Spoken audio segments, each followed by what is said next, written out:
विद्यार्थी मित्रांनो, सह्याद्री ट्युटोरियल्समध्ये तुमचं स्वागत आहे.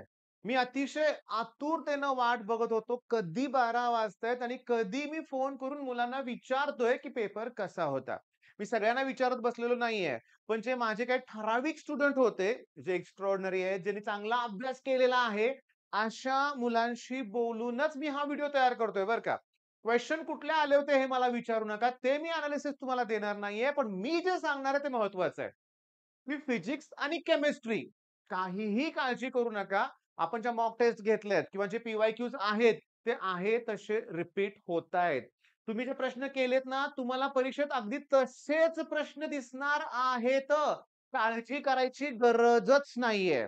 दुसरी महत्त्वाची गोष्ट फिजिक्स, केमिस्ट्रीमध्ये टाईम मॅनेजमेंट प्रॉपर करा. तुम्हाला आरामात 100 पैकी इथंच 70-80 मार्क पडले पाहिजेत. ह्याच्यापेक्षाही जास्त मार्क पडले पाहिजेत, पण तुमचा अभ्यास परफेक्ट असेल ना, तर 70-80 कुठे तुम्ही कमी पडणारच नाहीये. चांगला स्कोर होणारच आहे. एकदम मला आता आनंद होतोय. मुलांशी बोलल्यानंतरचा आनंद तुम्हाला तुम्हाला माझ्या चेहऱ्यावर पण दिसत असेल. हो, पण आता दरवर्षीचा अनुभव. मॅथ्स खूप हार्ड होता. मॅथ्समधले प्रश्न खूप अवघड होते. सगळं काही डिफरन्शिएशनच आलेलं होतं. बाकीचे टॉपिक आले नव्हते. वेटेजनुसार पेपर नव्हता. लक्ष देऊ नका या गोष्टींकडं. एवढं मान्य करतोय मी, की 50 प्रश्न असतात मॅथ्सचे. त्यातले सांगतो बाळांनो 5 ते 6 प्रश्न जेईई लेव्हल काय, जेईई मधलेच असतात लक्षात घ्या, की जे लगेच क्लिक होत नाहीत. आम्ही सगळे जेईईचे पी-वाय-क्यूज केलेत. येऊ दे कुठलं पण आता उत्तर मला पाठ आहे, ते असं कधी होणार नाहीये. तर मॅथ्स थोडासा फिजिक्स, केमिस्ट्री तुलनेत डिफिकल्ट वाटणार आहे. पण ते एक्सेप्ट करा. सगळ्यांसाठी डिफिकल्ट असणार आहे. मग तुलनेत शांत राहून स्कोर इम्प्रूव्ह करायचा आहे ना. मग मी तुम्हाला सांगतो सुरुवात तर खूप चांगली झालेली आहे. पुन्हा निगेटिव्ह तुमचा प्रकार असतो. सर पहिला दिवस पहिली शिफ्ट सोपीच असते हो. नंतर ते अवघड असतात. हे असं काही नाहीये. सगळ्या शिफ्ट एका लेव्हलच्याच असतात लक्षात घ्या. थोडंफार डिफिकल्ट इकडे-तिकडे होतं मान्य करतोय ना मी. मी मान्य करतोय. नाही कुठं म्हणतोय मी. पण घाबरण्यासारखं काही नाहीये. कॉन्फिडन्स वाढलाय माझा आणि माझी इच्छा आहे तुम्ही पण तुमचा कॉन्फिडन्स वाढवा बाळांनो. जे तुम्ही आत्तापर्यंत केले ना तेच रिवाईज करा. तेवढं नवीन काही घेऊन बसू नका. आणि जे तुम्हाला चुकीचे सांगत असतील, भीती दाखवायचा प्रयत्न करत असतील, त्यांना म्हणायचं झालाय माझा अभ्यास, असू दे किती अवघड पेपर, मला एकट्याला थोडासा अवघड पेपर असणार आहे. नेहमी लक्षात ठेवायचं. चांगला स्कोर होणारच आहे आपला लक्षात घ्या. मग आता काय करायचं सांगा बघू? मग झालंय ते रिवाईज करायचं पुन्हा. स्वतःच्या नोट्स आहेत त्याच पुन्हा चाळायच्यात लक्षात घ्या. तेच पानं पलटा तुम्ही लिहिलेलं दुसऱ्याच्या नोट्स ऐन टाईमिंगला घेऊ नका. काही उपयोग नाहीये. Telegramवर तुम्हाला इकडे-तिकडे बरंच काही मटेरियल मिळत असेल. दुसऱ्याच्या नोट्सचा या क्षणाला काही फायदा होणार नाहीये. तुम्ही लिहिलेले फॉर्म्युले, तुम्ही सॉल्व्ह केलेले एम-सी-क्यूज हे सगळ्या गोष्टी तुम्हाला आता रिवाईज करायच्या आहेत. मला खूप आनंद झालाय. कोणत्या गोष्टीचा मी तुम्हाला सांगू का? अरे फिजिक्स आणि केमिस्ट्रीमध्येच तुम्ही माझी इच्छा काय होती मिनिमम 60 प्लस तरी. तर इथं मुलं 70-80 कडे चाललेत. मॅथ्समध्ये मी तुम्हाला सांगतो 60 प्लस मला पाहिजेत. मिनिमम बोलतोय मी मिनिमम. पण मुलं इथं सुद्धा चांगला स्कोर करतायत. सांगू का तुम्हाला? मॅथ्समध्ये 40 प्रश्न हे टेक्स्ट बुक बेस्डच असतात, आहेत आणि असणार आहेत लक्षात घ्या. वेगळं चेंज होणार नाहीये. 5 प्रश्न जेईई मधले विचारतील 5 डिफिकल्ट लेव्हल हाय असेल. असू दे. 40 आहेत माझ्यासाठी. तर त्या 10 पैकी पण सुटतील की क्वेशन्स. फक्त टाईम मॅनेजमेंट जमलं पाहिजे.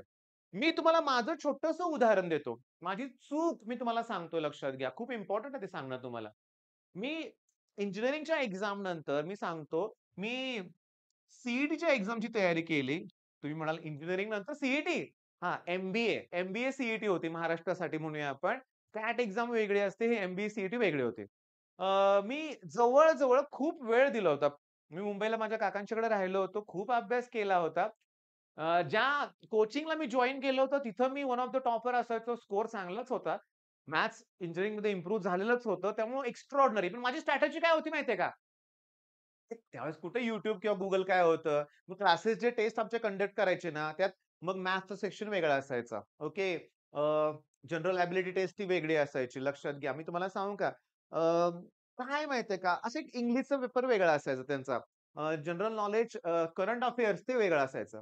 तर मी काय करायचो क्लासच्या पेपरमध्ये पहिल्यांदा मॅथ्स. ओके. नंतर ते स्कॉलरशिप सारखे क्वेशन्स. शेवटी इंग्लिश ही माझी स्ट्रॅटेजी होती. पण जेव्हा पेपर माझ्या हातात आला, मेन पेपर जो बोर्डचा होता म्हणूया किंवा जी एम-बी-ए सी-ई-टीचा मेन पेपर होता, ज्याच्यावर ॲडमिशन होणार होतं. त्यात असं काही वेगळे सेक्शन नव्हते. सगळे क्वेशन मिक्स होते. पहिली 5 मिनिट माझं डोकंच चालेना. स्ट्रॅटेजीच फेल झाली ना. आणि मी तुम्हाला सांगतो, "मग ठीक आहे." सॉल्व्ह करायला सुरुवात केली. नाही जमले प्रश्न. सिरियसली माझ्या आयुष्यातला तो सगळ्यात वाईट अनुभव होता.